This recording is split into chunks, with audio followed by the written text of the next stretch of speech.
नमस्कार, प्रणाम, सत श्री अकाल, आदाब। आप सभी लोगों का हमारे YouTube चैनल कौशल किशोर 1090 पर बहुत बहुत स्वागत है। उम्मीद करते हैं आप और आपकी फैमिली बहुत ही स्वस्थ, मस्त और तंदुरुस्त होंगे। आप अपना और अपनी फैमिली का बहुत ही अच्छे ढंग से ख्याल रख रहे होंगे। तो कहानियों के सिलसिले में लेकर के चलते हैं बहुत ही संगीन जुर्म की घटना में, जो आपको बहुत ही झकझोर देने वाली है। तो कहानी को पूरा सुनेंगे। बहुत ही इंटरेस्टिंग कहानी है। बहुत ही ऐसे घिनौने जुर्म की कहानी है कि किस तरह से एक पति ने अपनी पत्नी को फेसबुक के चलते जान से मार देता है और उसका जो है चेहरा होता है वो ईंटों से कूट देता है ताकि कोई पहचान भी ना सके। आखिर फेसबुक में ऐसा क्या था कि जिसकी वजह से उस लड़की की जान चली गई, यहाँ तक कि उसने अपनी पत्नी को ही मार दिया। तो ये किस्सा है, ये घटना है राजस्थान के जयपुर की। राजस्थान में एक लड़का रहता है जिसका नाम एजाज अंसारी होता है। एजाज अंसारी हमेशा बहुत ही ज़्यादा समय फ़ोन पर फेसबुक में ज़्यादा समय देता था और फेसबुक में समय देने की वजह से उसके तमाम काफ़ी सारे फॉलोअर थे। काफ़ी उसके जो जानने वाले थे उनसे काफ़ी बातें होती थी, लोगों से चैटिंग अच्छी होती थी। इसी बीच में एक दिन चलाते चलाते फेसबुक एक लड़की की फ़ोटो आ जाती है जिसका नाम नैना होता है और उस नैना को उसने लाइक करने के बाद में कमेंट कर दिया और कमेंट में लिख दिया कि आप बहुत ही खूबसूरत हैं। इतने शब्द से उस नैना ने उस लड़के को फिर से चैट कर दिया, मैसेज कर दिया कि आपको बहुत बहुत शुक्रिया, आपका बहुत बहुत धन्यवाद जो आपने मेरी ऐसी तारीफ़ की। इस तरह से उधर से चैटिंग आई कि इसमें शुक्रिया की क्या बात है, आप हॉट हाई हैं, आप सुंदर हाई हैं। इन सब चीज़ों को लेकर के काफ़ी समय तक उनके बीच में वो चैटिंग चलती रही और चैटिंग में धीरे धीरे रोमांस आ गया। रोमांस के इस माहौल में दोनों लोग ढलने लगे थे। दोनों लोग आपस में अच्छी अच्छी बातें, अच्छी अच्छी चैटिंग करने लगे थे। लेकिन कुछ समय के बाद चैटिंग के जो इस दौर में एक दिन वो लड़की जो होती है वो इसकी कंपनी में आ जाती है और ये कंपनी में काम करता होता है एजाज अंसारी। जब कंपनी में आ जाती है तो आपस में जब ये लोग एक दूसरे को देखते हैं तो पहचान जाते हैं कि ये नैना है और वो पहचान जाती है कि ये एजाज है। एजाज और नैना आपस में अब खुल कर के बात कर रहे थे। सारी चैटिंग की वजह से इनकी जो दोस्ती थी उसको आज सरेआम उस दोस्ती का जिक्र कर रहे थे। उस दोस्ती की सारी चैटिंग आज आमने सामने अपने मुंह से बोल करके एक दूसरे को बहुत ही अच्छी तरह से नवाज रहे थे। इन सब के चलते उन लोगों ने जब नैना का वापस जाने का टाइम हुआ तो उसने नंबर को एक्सचेंज कर लिया, एक दूसरे का नंबर ले लिया इन दोनों ने। और उस नंबर के बाद में इन लोगों की जो बात होने लगी, जो फ़ोन होने लगा, अब डायरेक्टली सारे आम बातें होती थी, खुले खुले बातें होती थी। खुले खुले बातें करने का मतलब ये था कि अब एक दूसरे के आशिक हो गए थे, एक दूसरे के बिना इनकी ज़िंदगी नहीं कट रही थी। अब आपस में इन दोनों लोगों ने एक प्लान बनाया कि हम शादी करेंगे। दरअसल शादी करने में दो चीज़ें बहुत ही परेशान कर रही थी। एक तो इन लोगों का धर्म अलग था, मुस्लिम धर्म का लड़का और हिंदू धर्म की लड़की थी। दूसरा, इन दोनों के घर वाले इस मामले में समझ ही नहीं रहे थे और शादी करना ही नहीं चाहते थे। लेकिन फिलहाल कुछ समय के बाद ऐसा होता है कि ये जो लड़की होती है नैना और एजाज अंसारी, ये दोनों लोग मिल करके एक प्लान बनाते हैं और कहते हैं कि चलो भाग करके शादी कर लें। और ये दोनों लोग भाग करके शादी कर लेते हैं। एक माता जी का मंदिर होता है और उसी माता जी के मंदिर के पास जा कर के शादी कर लेते हैं। शादी करने के बाद में ये लोग कोर्ट जाते हैं। कोर्ट में जा कर के ये लोग कोर्ट मैरिज कर लेते हैं। ये सब चीज़ें हो चुकी थी। घर वालों को पता चला, घर वाले बहुत गुस्सा हुए, एक दूसरे की जान के दुश्मन बन गए। लोगों में जो मतलब बहुत ही गुस्सा था, बहुत ही आक्रोश था। उन लोगों ने खैर धीरे धीरे इन चीज़ों को मैनेज किया, समझने की कोशिश की। युवक और जो युवती थी, जो लड़की थी, उन दोनों के बारे में नए खून को समझ करके और अपने अपने आप को ना संभालने की जो उनके अंदर चीज़ें थी उन सबको समझते हुए उन लोगों ने खैर उन्हें माफ़ भी कर दिया और घर से रिश्ते जुड़ गए। सब लोग घर आना जाना, सब लोग एक तरीके से चलने लगे। दरअसल इस मामले में जो लड़की होती है जिसका नाम नैना होता है, नैना भी फेसबुक के माहौल में बहुत ही आगे निकल चुकी थी। उसका भी फेसबुक से जो इतना लगाव था, जो इतना मतलब था, वो बहुत ज़्यादा था। दरअसल अब ये फेसबुक को हमेशा नैना चलाती रहती थी और अपने दोस्तों से चैटिंग और बातें करना, इसका जो काम था वो होता रहा। इस बात पर एजाज अंसारी को अब बहुत ही दिक्कत होने लगी थी, अब बहुत ही परेशानी थी। अब ये नहीं सोच रहा था कि ऐसा भी हो, लेकिन आखिर होता ऐसा ही है। एजाज अंसारी और नैना के बीच में झड़प हो जाती है। एक दिन जब ये देखता है कि नैना बातें कर रही थी फेसबुक के माध्यम से, लोगों से चैट के अलावा नंबर को एक्सचेंज करके बातें करना, ये सब एजाज अंसारी को बहुत ही तकलीफ देता था, बहुत ही परेशान कर रहा था। एक बार एजाज अंसारी ने बात करते जब देखा इसको नैना को, तो नैना का फ़ोन लिया और इसके अकाउंट को डिलीट कर दिया और बहुत ही गुस्सा हुई। और बहुत ही इन्होंने, एजाज अंसारी ने नैना को धमकाने की कोशिश की, लेकिन उल्टे नैना ने एजाज अंसारी को धमका दिया और कहा कि अगर मेरे अकाउंट के बारे में कोई भी छेड़छाड़ करोगे, कुछ भी करोगे, अगली बार से तो मैं तुम्हें नहीं छोड़ूंगी, मैं जा कर के आपके नाम से FIR लिखवा दूंगी और आप पर तमाम सारे आरोपों के तहत आपको जेल करवा दूंगी। ऐसी बातों पर वाकई आदमी डर जाता है। उस व्यक्ति को बहुत ही डर लगा, उसे लगा कि कुछ ऐसा ना हो जाए, लेकिन उसने भी वार्निंग दी कि अगर तुम ऐसा कुछ करती हो तो मैं तुम्हारी जान का दुश्मन बन जाऊंगा। आपस में जो बातें हुई थी, इतनी झड़प हुई थी, दोनों के जो रिश्ते थे वो काफ़ी टूट चुके थे।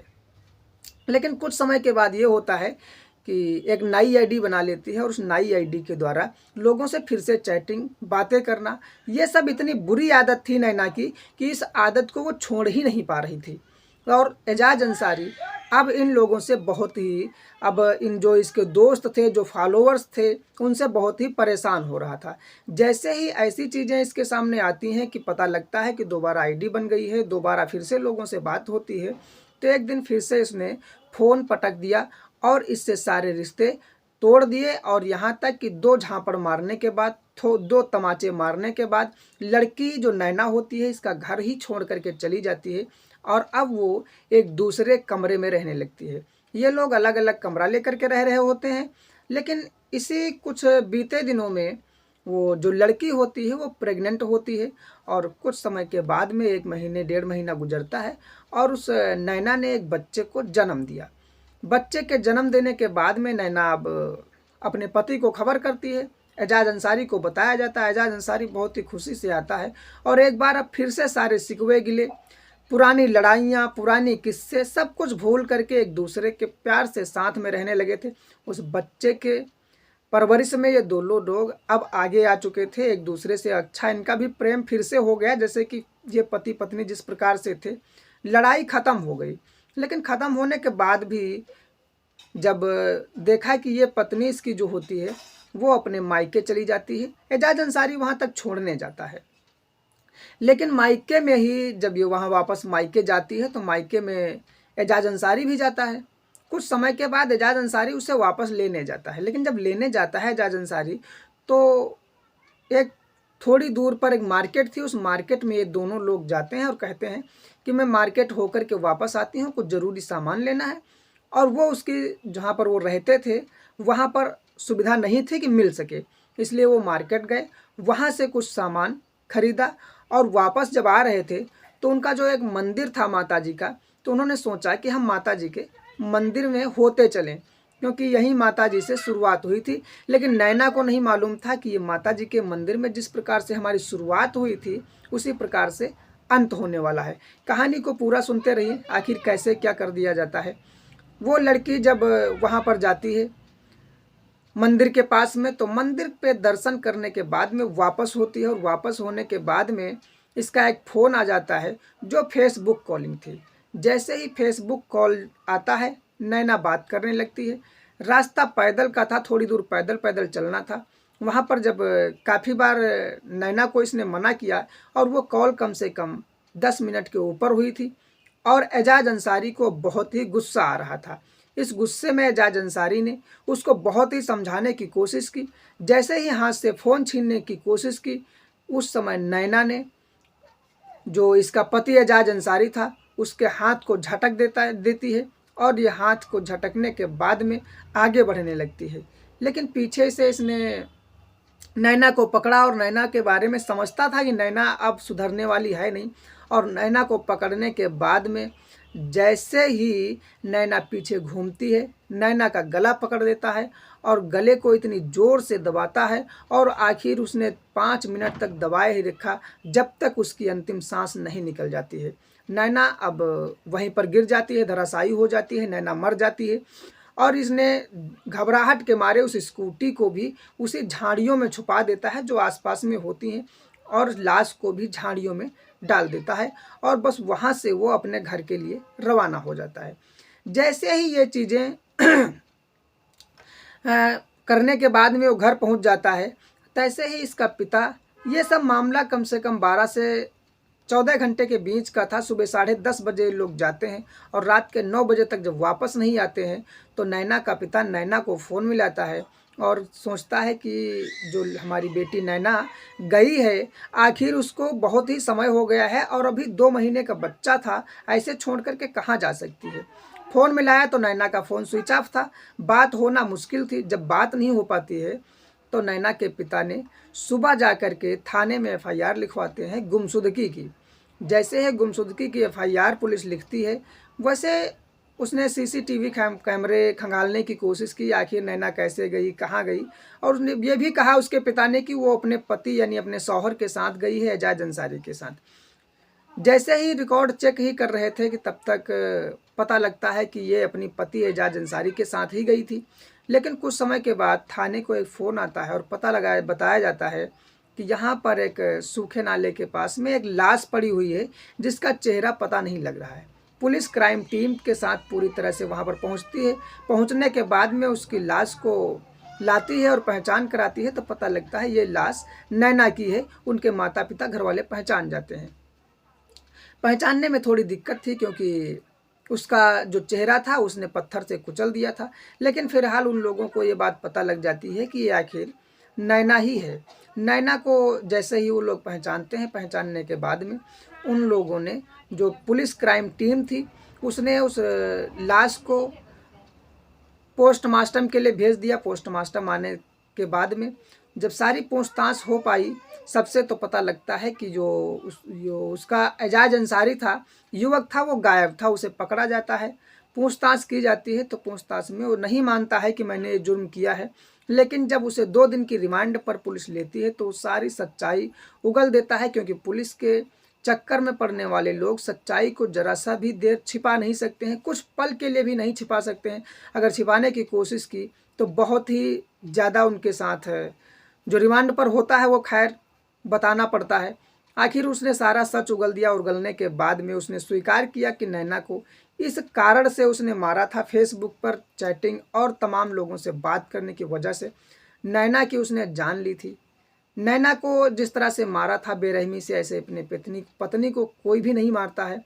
खैर उसे ऐसा नहीं करना था, क्राइम सीन नहीं पैदा करना था। अगर क्राइम सीन ना पैदा करता तो उसे छोड़ भी सकता था, जिससे उसकी भी ज़िंदगी आगे के लिए सफल हो जाती। इस हालात में क्राइम के चक्कर में उस एजाज अंसारी को भी जेल हो जाती है और नैना इस दुनिया से अलविदा कह जाती है। जो ऐसा हुआ वो मेरी कहानी के बारे में, मेरी घटना के बारे में जो मैंने आप लोगों को सुनाई, इसके बारे में कमेंट दे करके आप राय अपनी दे सकते हैं। वीडियो अच्छा लगा हो तो लाइक कर सकते हैं, चैनल को सब्सक्राइब कर सकते हैं। अगर आप लोगों को इसी प्रकार से घटनाएं पसंद हैं तो मैं रोज़ रात 8 बजे आप लोगों के लिए एक नई घटना, एक सच्ची घटना के साथ ज़रूर मिलता हूं। तो मिलते हैं कल रात 8 बजे। तब तक के लिए आप सभी लोगों को नमस्कार। जय हिंद।